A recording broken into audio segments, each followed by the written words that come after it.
ಅನಾಮಧೇಯ ವ್ಯಕ್ತಿ ಕೊಟ್ಟಂತಹ ದೂರಿನ ವಿಚಾರಕ್ಕೆ ಸಂಬಂಧಪಟ್ಟಂತೆ ಈಗ ಎಸ್ಐಟಿ ತಂಡವನ್ನು ರಚನೆ ಮಾಡಿದೆ ರಾಜ್ಯ ಸರ್ಕಾರ. ಈ ಬೆನ್ನಲ್ಲೇ ಧರ್ಮಸ್ಥಳದ ಪ್ರಕರಣದ ಎಸ್ಐಟಿ ಹೆಗಲಿಗೆ ಹೋಗ್ತಾ ಇದ್ದ ಹಾಗೆ ಗೃಹ ಸಚಿವ ಪರಮೇಶ್ವರ್ ಅವರನ್ನ ಭೇಟಿಯಾಗಿದ್ದಾರೆ ಡಿಜಿಪಿ ಪ್ರಣವ್ ಮೊಹಂತಿ. ಧರ್ಮಸ್ಥಳ ಪ್ರಕರಣದ ಎಸ್ಐಟಿ ಮುಖ್ಯಸ್ಥರಾಗಿದ್ದಾರೆ ಇವರು. ತನಿಖೆಯನ್ನು ಆರಂಭಿಸೋದಕ್ಕೂ ಮೊದಲು ಗೃಹ ಸಚಿವರನ್ನ ಭೇಟಿ ಮಾಡಿದ್ದಾರೆ, ಚರ್ಚೆಯನ್ನು ನಡೆಸಿದ್ದಾರೆ.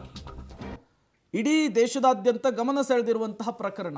ಈಗಾಗಲೇ 4 ಹಿರಿಯ ಅಧಿಕಾರಿಗಳನ್ನು ಇದಕ್ಕೆ ನೇಮಕ ಮಾಡಲಾಗಿದೆ. ಅದರಲ್ಲಿ 2 ಹಿಂದೆ ಬರುವಂತಹ ಮುನ್ಸೂಚನೆಯನ್ನು ಕೊಟ್ಟಿದ್ದಾರೆ. ಇದರ ನಡುವೆ ಈ ತನಿಖೆಯನ್ನು ಆರಂಭಿಸೋಕ್ಕೂ ಮೊದಲು ಹಲವು ವಿಚಾರಗಳ ಬಗ್ಗೆ ಬ್ರೀಫ್ ಮಾಡುವಂತಹ ಕೆಲಸವನ್ನು ಗೃಹ ಸಚಿವರಿಗೆ ಮಾಡಿದ್ದಾರೆ ಎಸ್ಐಟಿಯ ಮುಖ್ಯಸ್ಥರು ಅನ್ನೋದು ಗೊತ್ತಾಗ್ತಾ ಇದೆ. ಧರ್ಮಸ್ಥಳದಲ್ಲಿ ಅಂದ್ರೆ ಆ ನೇತ್ರಾವತಿ ತೀರದಲ್ಲಿ ಶವಗಳ ಹೂತಿಟ್ಟ ಕೇಸ್ ಎಸ್ಐಟಿ ಹೆಗಲಿಗೆ ಹೋಗಿದೆ. ಗೃಹ ಸಚಿವ ಪರಮೇಶ್ವರ್ ಈ ಬೆನ್ನಲ್ಲೇ ಪ್ರತಿಕ್ರಿಯೆ ಕೊಟ್ಟಿದ್ದಾರೆ. ಹಲವರ ಒತ್ತಾಯದ ಮೇರೆಗೆ ತನಿಖೆಗೆ ನಾವು ಆದೇಶವನ್ನು ಕೊಟ್ಟಿದ್ದೀವಿ ಅಂತ ಹೇಳಿದ್ರು. ಪ್ರಣವ್ ಮೊಹಂತಿ ಜವಾಬ್ದಾರಿಯಿಂದ ತನಿಖೆ ಮಾಡೋದಾಗಿ ಹೇಳಿದ್ದಾರೆ. ಅಂದ್ರೆ ಅವ್ರದ್ದು ಬ್ರೀಫಿಂಗ್ ಎಲ್ಲ ಆದ್ಮೇಲೆ ಹೇಳಿರೋದು ರಿಯಾಕ್ಷನ್ ಇದು.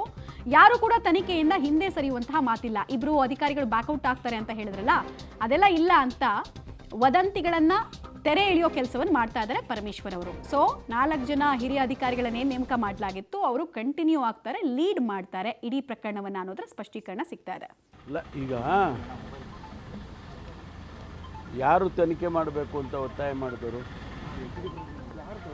ಬಹಳ ಜನ ಆ ಭಾಗದಲ್ಲಿ ಇರ್ತಕ್ಕಂಥವರು, ಪ್ರಗತಿಪರ ಚಿಂತಕರು, ಆ ಭಾಗದಲ್ಲಿ ಜನ ಸಮುದಾಯ ಮತ್ತು ಅವರೆಲ್ಲ ಸೇರಿ ಒತ್ತಾಯ ಮಾಡಿದ್ದಾರೆ, ಕಂಪ್ಲೇಂಟ್ ಕೊಟ್ಟಿದ್ದಾರೆ.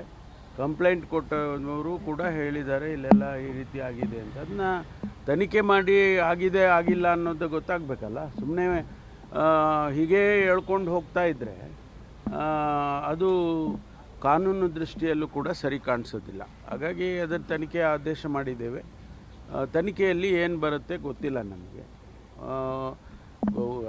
ಏನೂ ಇಲ್ಲ ಅಂತಾದರೆ ಯಡಿಯೂರಪ್ಪನವರು ಹೇಳಿದಾಗೆ ಆಯಿತು, ಏನೂ ಇಲ್ಲ ಅಂಥೇಳಿ ಇಡೀ ಸಮಾಜಕ್ಕೆ ತಿಳಿಸ್ಬೋದು ನಾವು. ಹಾಗಾಗಿ ತನಿಖೆ ಮಾಡಿದ್ದೇವೆ. ತನಿಖೆಯಲ್ಲಿ ಏನು ಬರುತ್ತೆ ನೋಡೋಣ, ಕಾಯ್ದು ನೋಡಬೇಕಲ್ಲ.